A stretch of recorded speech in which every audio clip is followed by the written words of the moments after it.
What's up, good people from all over the globe? Thanks for clicking. Much love from this side of Africa. Today's videos are extremely wonderful. Watch till the end and leave your comments. We are all about mercy and positive vibes. Good vibes only. Let's dive in, man. Crazy videos. I hurt my mouth. Yeah. Oh, Hainsey. Good present.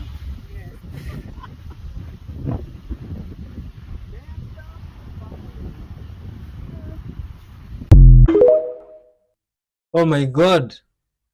DLB, this is what they don't tell you about beaches in Australia. There's no way you don't get this. Yes. Alright, look at this. Look at that head. That's what lives in the sand. Now, the thing with these, they'll get in groups of 10 and they'll all get a purchase on you and they'll take you down. So be careful. Oh, people from Australia, is that real? Oh my god. What if I tell you that people in ancient India had many technologically advanced tools which we cannot even imagine now? There is a site called Thirumayam in southern India, where we see an egg-shaped rock, which is really huge. There doesn't seem to be anything special or intriguing about it from the outside, and thus it has fooled the locals and the explorers for centuries. But something happened just a century ago, which has baffled everyone.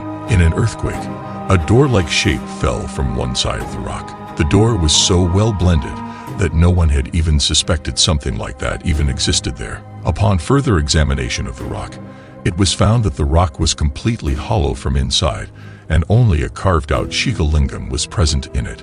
So how can the ancient people carve out a rock from the inside? It is still impossible even with our modern technology. And more importantly, why did they try to hide it? Oh, these ancient people are very wise. Oh man. So bear with me. In the 16 and 1700s, corn was brought over from North America to Europe, and it became a staple with peasants because it was filling, it was a high caloric content, it was easy to grow, and it was cheap. The problem is, corn doesn't have a whole lot of nutritional value when it comes to vitamins, and specifically, if you want to get really scientific, tryptophan and niacin. Niacin is produced from tryptophan, but we require that for a lot of different functions in our body. Ordinarily, it's not a problem for us to get it in our diet if we have a balanced, well-rounded diet. But these peasants were relying solely on corn because it was so cheap. And so they started to develop a lot of symptoms of niacin deficiency, and it's a disease called pellagra. Symptoms to pellagra are pretty vampiric. So they develop a hypersensitivity to light, and their skin actually reacts more harshly in sunlight. It gets shiny and scaly if it's exposed to sun, kind of like it's burning really quickly. They develop early signs of dementia, and they develop insomnia, which makes them more and more nocturnal and also disorients them further. Dermatitis, which makes the skin very thin and pale. It affects the skin around the mouth too, and the gums. It makes it really prone to cracking and bleeding, which meant that they frequently were seen with bleeding mouths, and their receding gums meant their teeth were more visible. The craziest thing is that their stomach would frequently bleed, and the only thing that the stomach could digest was blood. The word vampire first entered the English language in 1734, which is only a year before pellagra was discovered by the Spanish physician who was studying it. So until science came along to explain what this disease was, people had just been coming up with their own myths and legends to explain this mysterious something that had been happening to people, which is just a wild history. I don't know. I love it. I love the real reasoning behind all of these deep-seated folkloric myths and legends that we have in our society. And this is only one theory on, where vampires really took root in our collective world history. There are so many other contributing stories and factors, but I just did some research online and I found it super fascinating. So happy Halloween, y'all! The Iron Dome missile shield is considered one of the most effective defence systems in the world. It uses radar to identify and shoot down incoming threats using a command and control system which can quickly detect rockets and calculate whether the incoming projectile is likely to hit a populated area or land in an uninhabited part of the country. If it does pose a threat, Iron Dome fires a missile from the ground which explodes near the rocket mid-air, intercepting and destroying it. There are thought to be 10 Iron Dome batteries across Israel, each with 3 or 4 missile launchers, which can be relocated relatively easily. Iron Dome was developed by Israel after the 2006 conflict between Israel and Hezbollah with the help of funding from the United States. It was used in combat for the first time in 2011. Israel's military claims the Iron Dome has intercepted more than 150 rockets since the start of this current conflict, but due to the volume of rockets launched from Gaza, it has been unable to stop all of them, leading to injuries and deaths. Oh, that is scary, man. Descartes famously said, the pineal gland is the seat of the soul. But what does it actually do? You're asking the right girl, because I'm Rachel and I am a neuroscientist. What it actually does is it's where the brain produces all of our melatonin. If you don't know, melatonin is the sleep hormone. It's very important for our circadian rhythm and regulating our sleep-wake cycle. When it gets dark, our eyes send information to a structure called the suprachiasmatic nucleus, or the supercalifragilisticexpialidocious nucleus, as I always want to call it, and that speaks to the pineal gland to say, hey, it's dark, time to make some melatonin, time to put this baby to sleep. And so the pineal gland does play an important role between our conscious and unconscious states, and maybe in that way it could still be described the seat of the soul. Take a look at what's being caught on camera.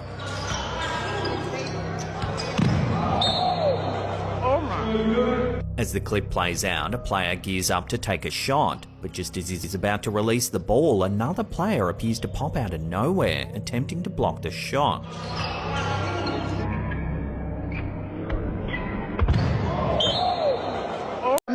Scammers are using a loophole in the way your credit card company works. They get to keep your money and there's absolutely nothing you can do about it. But we're gonna expose what they do so you don't become their next victim. And here is how the scam works. Let's just say you want to buy whatever. You go online, you do your research, you look at reviews, you compare various models until you finally decide on exactly what you want to buy. Obviously, you want it at the cheapest price, so you do some price comparisons between various websites. You find the item, you click on add to cart, and you check out. You use your credit card because that's the best way to ensure that your purchase is protected. You receive confirmation that your purchase has been received, and they will let you know once it's ready for shipment. So far, so standard, nothing weird. But here is where it starts to get iffy. A week goes by and you don't get an update on when you can expect your order. So you wait another day or two and still no word. You send the customer support an email asking for an update, and they indeed reply with this. Hi, Mr. Whatever, we are currently working on your order. It was our country's holiday, so the factory was closed, but rest assured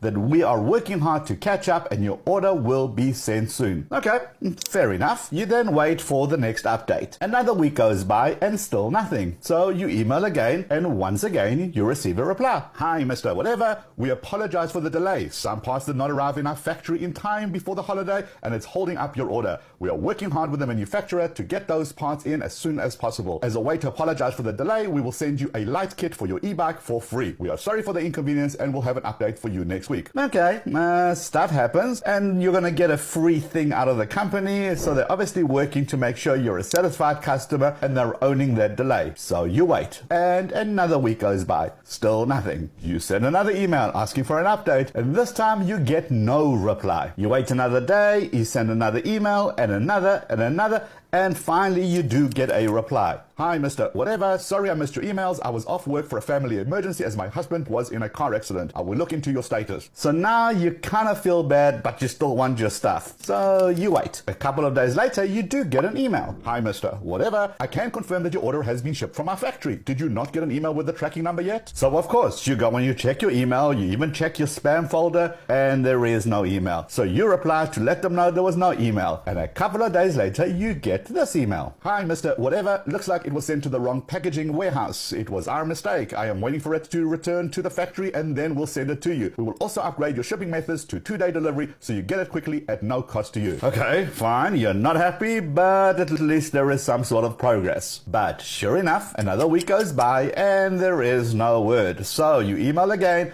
and again, and this time you get a reply. Hi, Mr. Whatever. The person you were dealing with is no longer with the company. I will review the case and come back to you as soon as I work out what's going on. Like, seriously? Of course you wait and there's no updates, there's no email, so you email again telling them to cancel your order because now this is bullshit. And you get this. Hi, Mr. Whatever. Sorry, but the order is already on its way and there's no way to cancel it now. The good news is that you will get it in 5 to 7 business days. So much for the 2-day shipping. Okay, well, there's nothing you can do, but at least it's coming. And of course, 7 days go by and nothing arrives. And now you say, screw it, and you call your credit card company to report that transaction.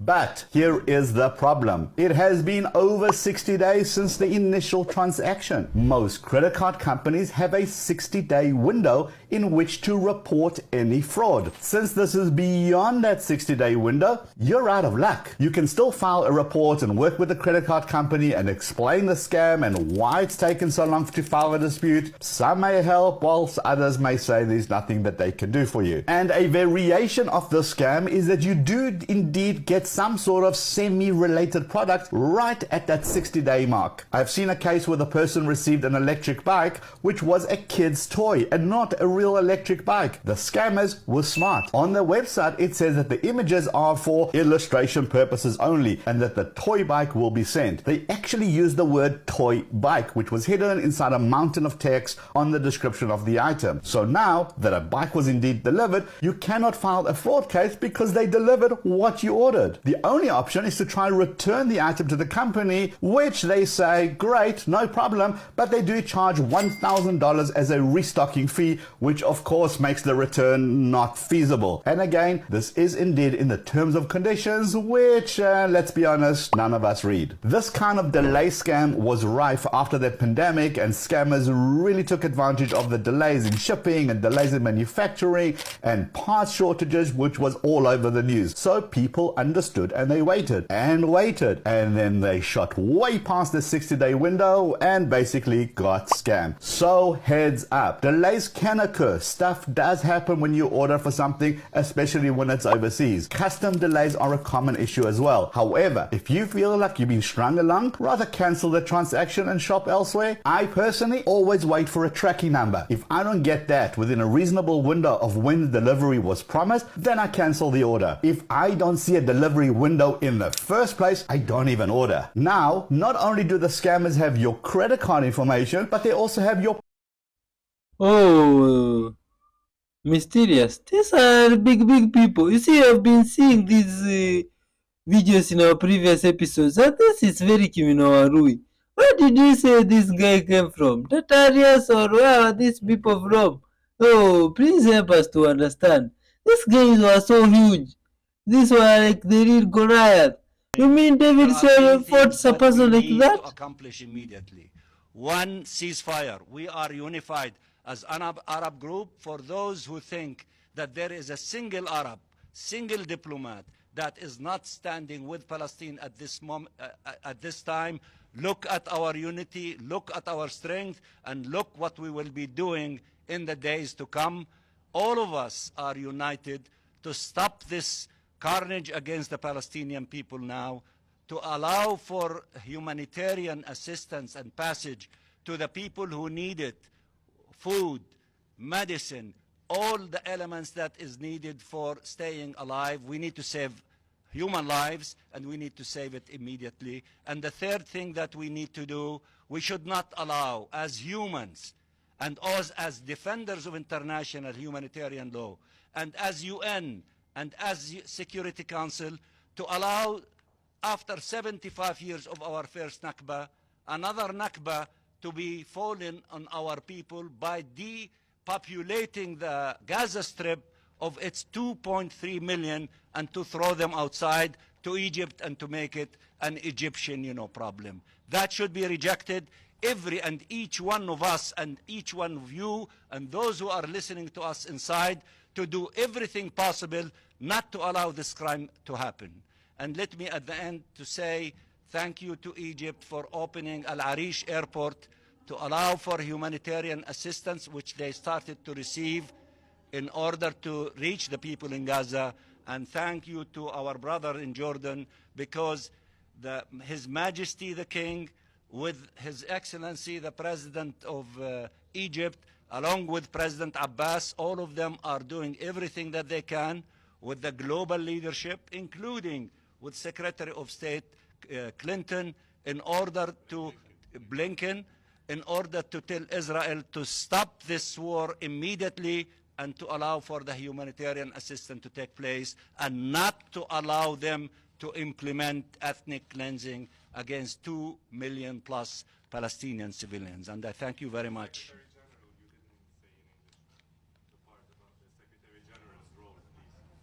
With the Secretary General, we are going to meet with him at after 4:30, after they finish the meeting in the Security Council. We are going to ask him to use the power, the moral power of the office of the SG in order to help us to implement these 3-point plan: ceasefire, humanitarian assistance, and not to allow ethnic cleansing to take place. Why there is no point where to free the hostage too?